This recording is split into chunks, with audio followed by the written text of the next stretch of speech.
ฮะ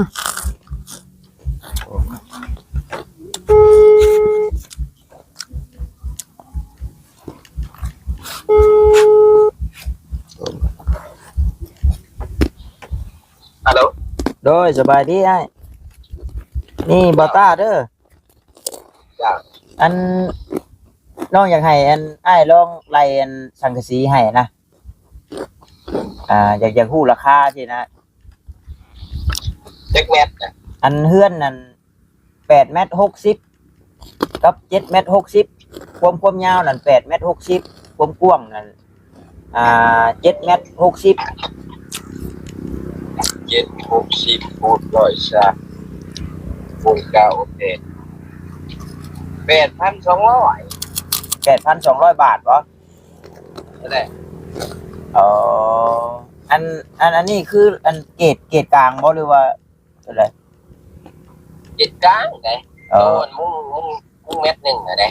โดยอันเม็ดหนึงจักร้อยก่อนนี่นะเม็ดร้อยเท่าไหร่ ร้ ก่ อ อน ยเช้า อ๋อ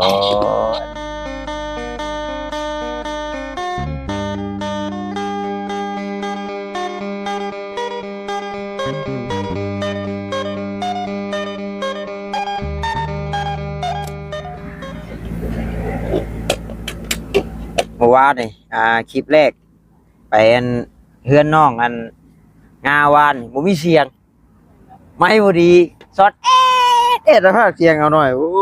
ยว่าพากเสียงเอาขนมก่อนสวัสดีกันสบายดีได้ไหมโอ้ยจะร้อนเล่นอยู่เลยฮะขนมกินได้กันขนมนี่ต้องกินแล้วตัวน้องตัวบ่ทันได้กินข้าวว้าพี่น้องเนาะ ก็เสียดายเลยเก็บไว้ก่อน บ่แล้วเลยเฮ็ดเถียงกันอึกๆพี่น้องเนาะผู้นั้นก็บ่มีจอกผู้นี้ก็บ่มีโอโอ้ยเอาพี่น้องเว้ยจังใดก็ขอกราบทักทายสบายดีเด้อพี่น้องเด้อ FC กันเบิดทุกคน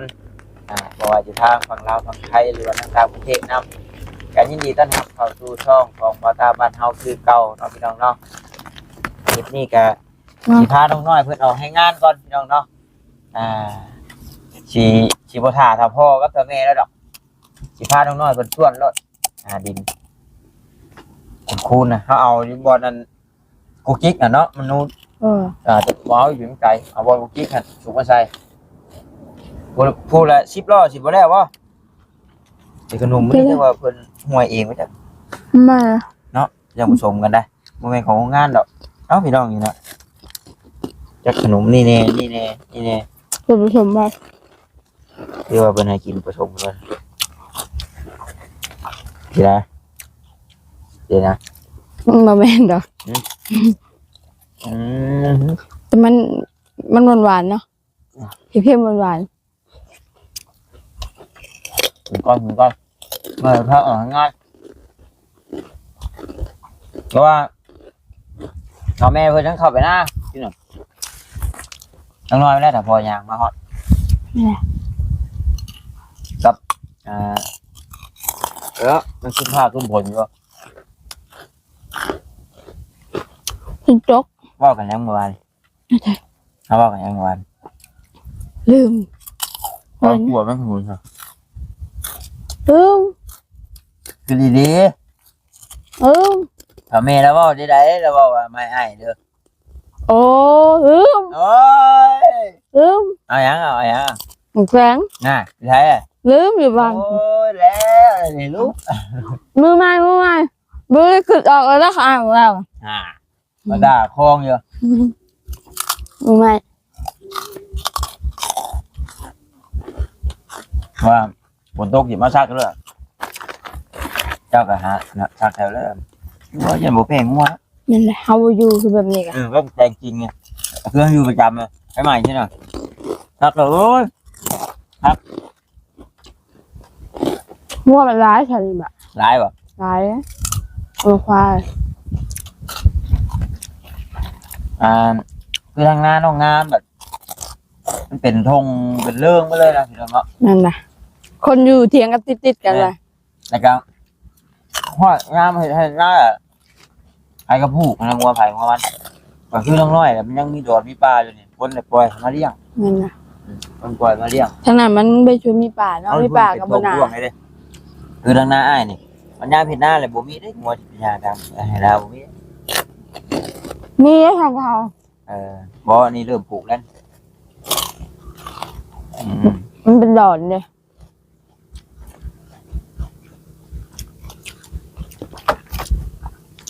ทางประตูจะว่ามีเท่าไหร่ก็ ล้านกับ200,000 ล้านกับ200,000ล้านกับ200,000นี่ถ้าเป็นเงินบาทนี่ก็เท่าไหร่ พันกว่าบ่แม่นบ่ พันกว่านะพี่น้องเพราะว่าพันหนึ่งนี่680,000พี่น้องเนาะ เด้อ มันล้านบัดนี้ล้านหนึ่งล้านกับ200,000หรือมาพันห้าพันหก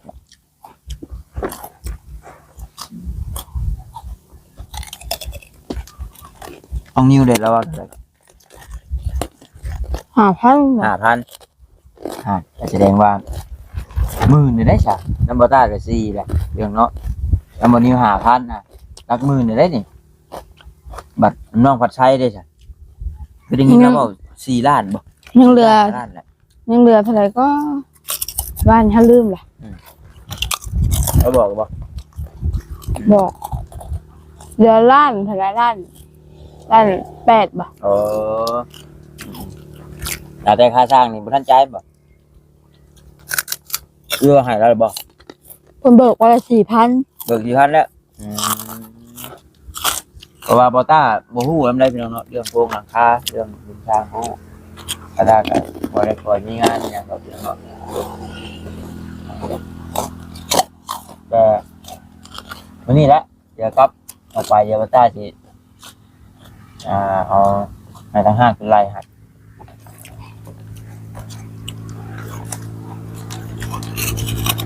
หรือว่าลองเปิดไฟฟ้าจะด้วยหรือว่าจะมีเงินโทรป่ะ บ่มีเงิน นะเครื่องก็บุญมีเงินโทรก็คือลองเอาเบอร์เป็นเอาเบอร์แอปลองเบอร์นี่นะ บ่ว่าช่างบ่ บอกเบอร์อาหารสังกะสีบ่าวเนี่ยเป็นไล่ลงเบอร์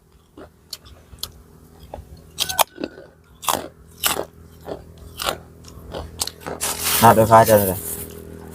99แป๊บเดียวบ่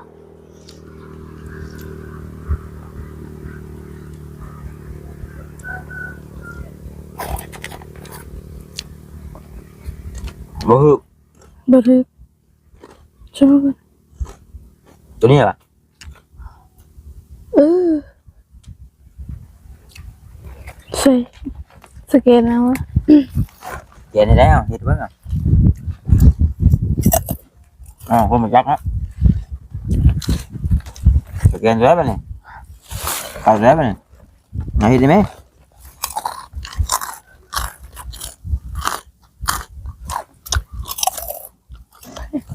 เก่งกว่าเราได้เนาะ มันก็มาใช่เนี่ย ได้เหรอ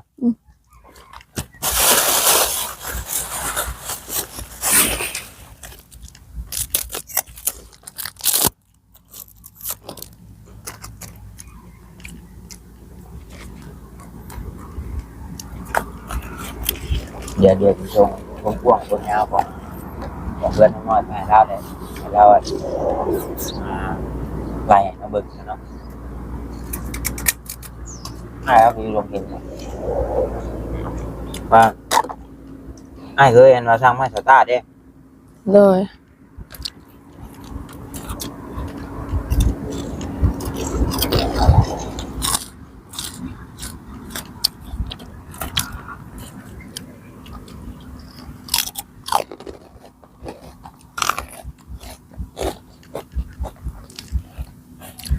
ให้เพื่อนเนาะ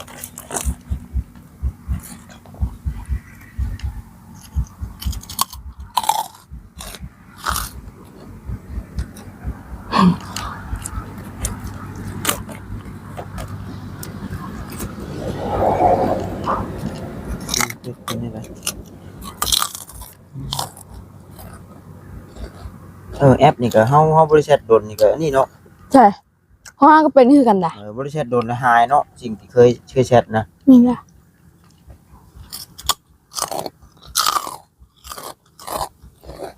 เอาเลยนี่บ่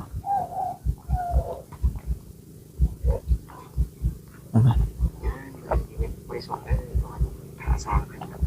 วิบากคำตอบมันนะครับเอาซอยเยอะ โอ้แม่นน่ะคือไวหน่อย ฮะ คือไวว่ะ แป๊บเสียงอะไร อืมโอ้อาหารบ่แม่นได้คนละอาหารได้ก่อนหาก่อนพี่น้องเนาะจักว่าตาพิมพ์คือเพิ่นไว้แนวใดเนาะพอเฮาบริษัทโดนแล้วมันหายไปเบิดแหละแบบข้อความที่เคยนี่นะเดี๋ยวมันแชทเลยโพด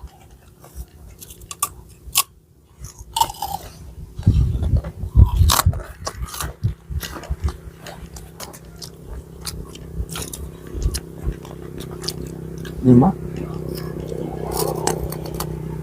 เอาดูซินี่ก็ฮะ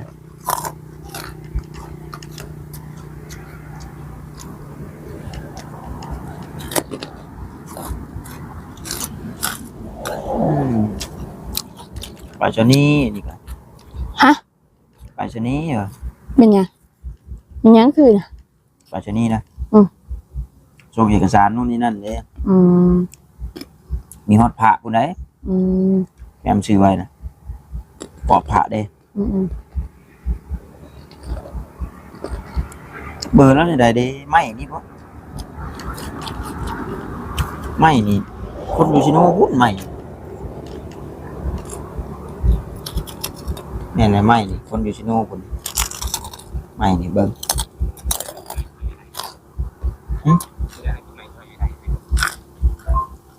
บอกได้นี่แต่ว่าแหละไงเป็นพ่อมาบอกเด้อเดี๋ยวที่ให้เข้าใจ หาก่อน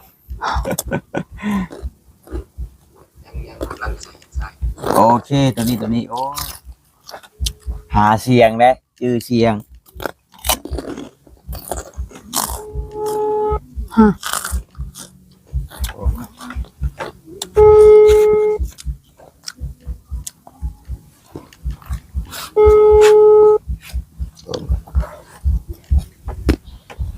ฮัลโหล โดยสบายดีไอ้นี่บอต้าเด้อ จ้า อันน้องอยากให้อันไอ้ายลองไล่อันสังกะสีให้นะอยากฮู้ราคาสินะ เด็กแมทนะ อันเฮือนนั่น8 เมตร 60กับ7 เมตร 60ความยาวนั่น8 เมตร 60ความกว้างนั่น7 เมตร 60 760พูดร้อยชาปูนเก้าโอเค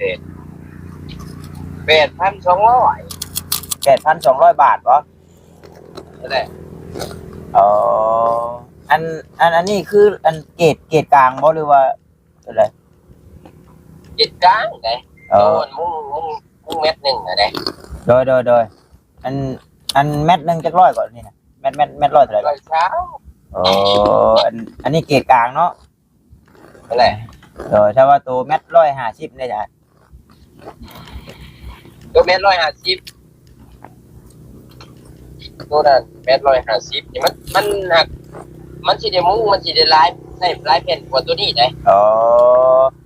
พอแผ่นมันน้อยเป็นเครื่องไทยอีกตัวนั้นตัวนี้เป็นเครื่องเวียด แต่ว่าหนาเนาะ มันก็สิหนากว่าแผ่นมันก็สิหนา อ๋อ หนากว่าแผ่นเวียด โดยเดี๋ยว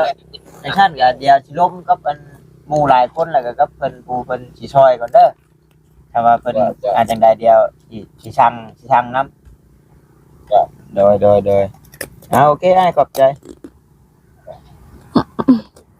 เนี่ยยากยังคำตอบ 8,000 บาทพี่น้องเนาะบ่ฮอดหมื่น ตุกกลาง เกรดกลางแต่ว่าโตของไทยโตแข็งโตแบบของไทยเลยนะแม่นมันก็สิแพงขึ้นจำนวนแผ่นมันน้อยเนี่ยแต่ว่า ก็ส่วนลายไผส่วนลายก็เกรดกลางเลยพี่น้องเนาะเกรดกลางนี่แหละนี่ก็เจ้าเอามามงกันเกรดกลางเพราะว่า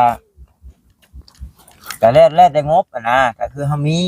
เลย เอ้ามาแล้วพูด จนตื่น โอ้ยกำลังสิออกไปนำ พอหากลับมาเนี่ยมาถ่ายกันน้อยอยู่ ตายม้อยอยู่ดิได้บ่เห็นน่ะบ่ทางก็ตัวเอาเอาฮู้แล้วราคาสังกะสีน่ะ 8,000 บาทโทรถามเพิ่นเมื่อกี้นี่ ใช่ไหมบ่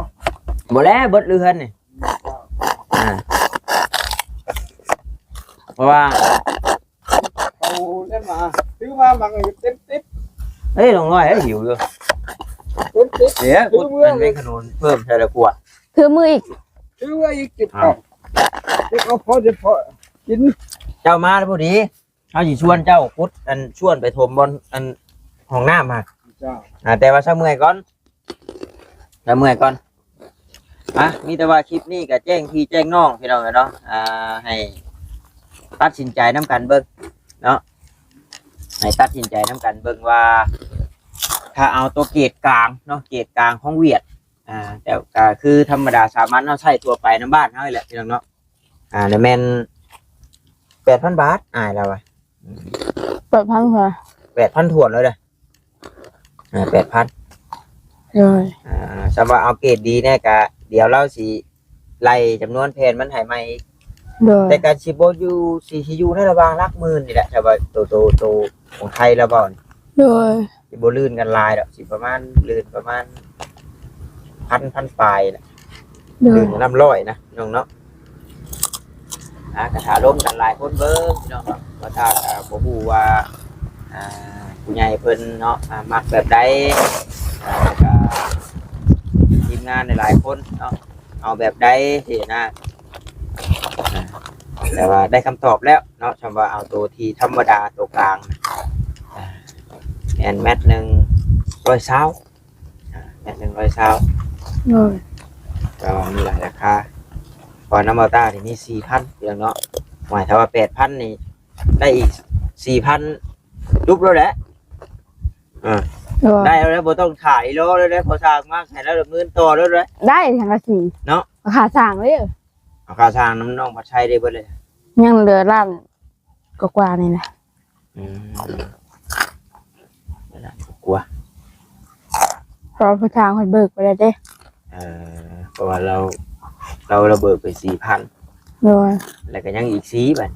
เลยแม่น เงิน8เฮ้ย 15,000 15,000 จะเอา เราหาเอา 4,000 นี่แหละวะเราได้บ่ได้เอาเทื่อแล้ว เลย ฮะ หากเอา4,000ระเบิดนี่ทอมุ่งอันนี้เอาน้ำอยู่8,000ขึ้นโคกนะ 8,000แต่ว่าทั้งมุ่งทั้งอันนั้นพอดี15,000 แต่เนาะถ้าเบิ่งพี่น้องเอ้ยเราสิมามื้อใดแต่ยังบ่ฮู้เนาะเว้าก่อนบ่ได้พี่น้องแต่ว่าเอ้ายาของใจแล้วบัดหายของใจแล้วว่ายันมันแพงไปบ่มันถูกไปบ่สังกะสีทีนะแม่นได้คำตอบแล้วพี่น้องเนาะแต่ว่าเบิ่งเดี๋ยวสิส่งข้อความเสียงบอกเราอีกว่าเจ้าลองไล่ตัวแมท150ให้ฟังดูนะ เลย เพื่อจะได้คำตอบเด้ เลย โดยสบายดีรบกวนเจ้าลองไล่ตัวแมท150ให้เด้อเด้อเป็นอยากฮู้ทั้งสองราคานะเพราะว่าตัวเกรดกลางให้ว่าคือนี่ 8,000 เนาะมักสียังน้อยตัดสินใจจะดีเบิ่ง สีตะหมู สีตะมูอันคือเห็นว่านี่มันบ่ เลย มักเลยแจ่มเลยเบิ่งอย่าแบบให้เบิ่งตากับบ้าอันแคปเพื่อนไว้หลายอยู่ได้พี่น้องเนาะอยากได้เด้ความฝันได้พี่น้องเนาะพอได้มากกี่บ่สีตะมูพ่อ กินตามลูกแล้ว กินตามลูกแล้วบ่ได้ยากนะเพิ่นนี่เนาะเหมือนกันหามันก่อนพี่น้องเนาะแคปไว้หลายอยู่ลบเบิดแล้วบ่หรือว่าจังได๋มันนานได้พวก แต่น้องน้อยเพิ่นเห็นกับตาเพิ่นนั่นแหละเมื่อวาน โดย คักๆเพิ่นว่าอ้ายเพิ่นว่าโอ้เพิ่นคักๆเพิ่นน่ะ เป็นกระเบื้องมันบ่แม่นกระเบื้องเนาะแล้วก็สี สังกะสี แต่ว่าตัดกับขอบขาวนะ ตัดกับไม้ขอบขาวไว้สิแหละ โดย ตัดกับไม้ขอบขาว ก็ทางมันยังนิดหน่อยแล้ว นี่แหละนี่สีอันนะนี่ตัดกับขอบขาวนี่เป็นบ่ ว้าพคืองามแท้ งามเป็นบ่ยอดเนาะ ดูได้สินี่มัน ยิ้มเลยบัดยิ้มฮูบเลยบัดโอ้ อยากได้แบบ เอานี่ทางเทิงมันสีตะหมูได้นี่ทางเทิงมันนี่ แม่นเลย แผ่นโซล่ามันนี่ก็แผ่นนี่มันนี่สีขาวนี่ โด ตัวย ไม้มันนี่แล้วก็ตัวอัดนี่มันนั่นมันเป็นก็สีขาวอยู่แล้วอันเพดานนะ โดย แต่ว่าต่างก็อันไม้โซล่าหน่อยนึงไม้โซล่าของเจ้ามันสิออกเป็นสีลายไม้เนาะ โดย สีลายไม้นี่ทีมงานมาหลายคนก่อนปรึกษากันแล้วก็ถามผู้เพิ่นที่ซอยก่อนเนาะเพิ่นสิซอยได้ซำใดแต่ว่าน้ำน้องพัดชัยนี่จากสิเจ้าฮู้นี่อาจจะเบิดแล้ว โดย ยังลาดไปปลายเนาะ ว่าดันเป็ดบ่ ลาดแปดน้ำน้องนิ้วก็มีเท่าไหร่ก็เจ้า 5,000 จุบแล้วฉันก็จุบแล้วแต่ว่ามี5,000แต่ว่าเฉพาะสังกะสีนะ นี่ อ้าว5 6 7 8 9มีพอ9,000ผู้จำรวมในทางของอ้าย อืม แล้วก็ต้องไล่นี่นะบัดไล่น็อตไล่หยังเขาได้บัด ราคาอันสังกะสีมันจุบอยู่ จุบโอ้ฮะเ แต่วันค่าสร้างอีกบัด ยังกาช้างบัด นี่นแหละ พี่น้องเอ้ยเนาะถือว่าพ่อก็คือยังบ่พอเพราะว่าถ้าสมมุติว่าสิมาทุ่มในสังกะสีนี่น้ำบ่ต้าน้ำบ่นิ้วนี่พอแต่ว่าตัวราคา 8,000 น่ะ โดย แต่ว่าบ่พอกาช้างกาช้างแล้วก็15,000เนาะ โดย อาหารเอา 4,000นึงพี่น้องเอ้ย โดย มีแต่ว่ายังสมทบกันได้คือเก่าพี่น้องเนาะยังบ่พอตัวน็อตตัวหยังอีกพี่น้องเอ้ยเด้ยังขอบข้างขอบหยังอีกได้ยังบ่ได้ไล่ได้ แม่นเลย ผมเห็น8,000ถั่วแน่นอนขอบขากมันไล่รถโอ้บ่ใช่ขอบขากบ่ได้งามได้มันต้องมีขอบขากมันไงขอบขากก็คืออ้ายให้เบิ่งคือเด้ โด ถ้าบ่ ย ใช่ขอบขากมันก็สิเห็นสดสังกะสีเด้ แม่นเลย ต้องใส่แล้วพี่น้องเนาะ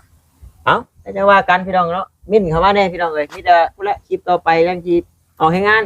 คลิปนี้มันยาวเลยครับสิโตรวดเดียวกันกับ FC เพิ่นอีกท่านนั่งเบิ่งให้เนาะพี่น้องเนาะโอเคพี่น้องสบายดีเด้อพี่น้องเด้อบ๊ายบาย